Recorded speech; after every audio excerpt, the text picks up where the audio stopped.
Bienvenue dans ce troisième épisode. Nous allons voir l'ensemble des emplacements où nous pouvons utiliser le JavaScript dans un fichier HTML et après nous allons aussi parler de l'utilisation des fonctions. Donc les codes JavaScript sont insérés au moyen de l'élément script comme vous le voyez et cet élément possède un attribut type qui sert à indiquer le type de langage que l'on va utiliser. Dans notre cas, il s'agit de JavaScript, mais ça pourrait être autre chose.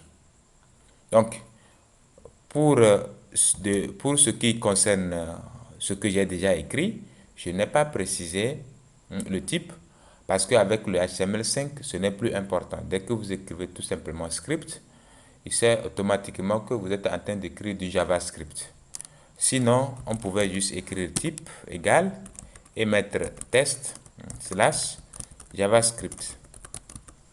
Voilà, donc pour notre cas, comme c'est du JavaScript, c'est la valeur que l'attribut type peut prendre pour juste indiquer que nous sommes en train d'écrire du JavaScript, ce qui n'est pas important pour le HTML5. Donc, dans la suite, si vous ne voyez pas cet attribut dans la balise script, ne soyez pas étonné, cela va marcher correctement.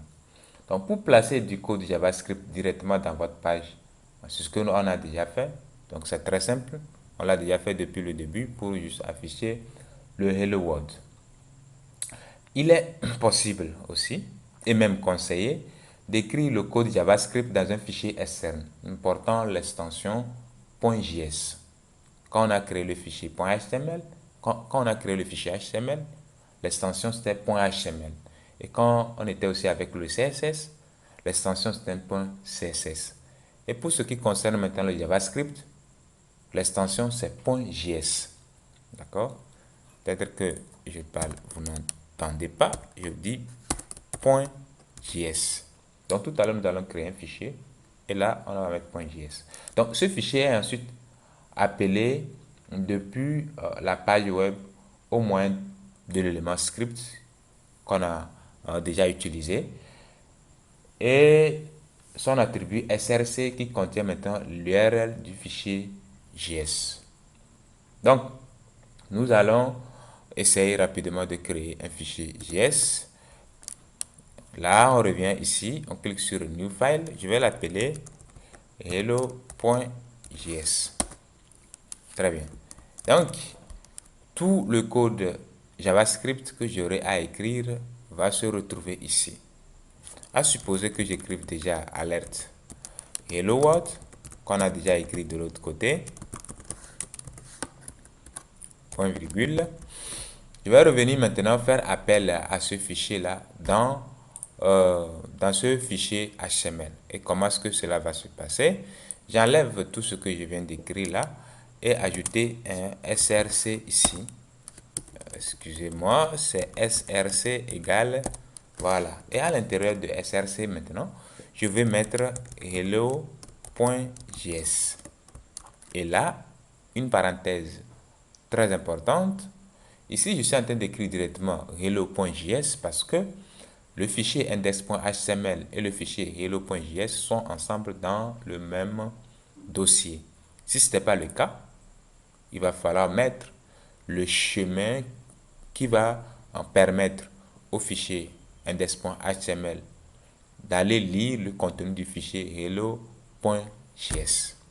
Donc, on va juste aller relancer notre fichier. Qu'est-ce que j'avais écrit là-bas? Voilà. Donc, vous voyez qu'on a le même résultat. Hello World. Et ce Hello World n'est rien d'autre que ce que j'ai écrit dans le fichier hello.js. Dans la plupart des cours de JavaScript et des exemples donnés montrent qu'il faut placer l'élément script au sein de l'élément head. C'est-à-dire quoi? Ici, normalement, plein de cours vous diront qu'il faut venir placer ou bien faire appel au fichier script dans le head. Cela, normalement, va fonctionner normalement. On est d'accord. Donc, mais il y a des choses qu'il faut prendre en considération. On peut faire mieux. Donc, une page web, elle lui parle le navigateur de façon linéaire. Quand vous écrivez votre code comme ça, donc à l'exécution, ou bien quand vous lancez le code dans le navigateur va lire le contenu du fichier là, du haut vers le bas. C'est-à-dire qu'il lit d'abord le contenu du head, puis les éléments de body, les uns à la suite des autres. Donc, si vous appelez un fichier JavaScript dès le début du chargement de la page, le navigateur va donc charger ce fichier et si ce dernier est volumineux, le chargement de la page sera ralenti. Ça, c'est vraiment un problème qu'il faut éviter. C'est normal puisque le navigateur va charger le fichier avant de commencer à afficher le contenu de la page. D'accord. Donc, on va supposer qu'on a quand même un contenu dans le body. Par exemple, je vais créer quelque chose sous forme de formulaire et avec un input, d'accord, comme ceci. Voilà. On peut mettre aussi un label, comme ça. On a quelque chose, je vais l'appeler nom. Et ici, je vais mettre nom, deux points. Et ID, à ne pas oublier ici, je vais mettre nom aussi. Donc, vu que j'ai le JavaScript qui est appelé dans le head, et comme un fichier HTML est lu du haut vers le bas, quand je vais aller actualiser la page, le navigateur va commencer par lire le contenu là, à partir d'ici, avant d'arriver au niveau de body et lire aussi pas à pas le contenu de body. On va aller voir ce qui va se passer. J'actualise. Vous voyez, c'est en train de tourner et le hello world est affiché. Or, le contenu du site même qui est déjà pour mon cas ici, juste le formulaire, ne vient même pas. Et donc, si le JavaScript que vous avez écrit est énorme, ça va prendre le temps pour se charger et l'utilisateur qui est sur votre site peut tout à l'heure s'ennuyer puis partir parce que il ne voit rien et la page là, elle a à se charger jusqu'à ce que je clique. Ça veut dire que le chargement est fini et je commence par voir le contenu. Or, ça serait mieux que si l'utilisateur arrive sur votre page, quand même quelque chose va s'afficher en attendant qu'il voit ce qui s'est affiché là et le JavaScript va se charger derrière. Donc ça ne va pas trop lui déranger parce qu'il voit déjà le contenu. Que de venir voir une page vierge et qui est en train de tourner. Donc pour pallier à ce problème, il est conseillé de placer les éléments script juste avant la fermeture de l'élément body. Donc, au lieu de mettre notre script ici, je vais le mettre juste ici comme ceci. Alors, retournons voir ce qui va se passer. Je vais actualiser comme ceci. Un instant.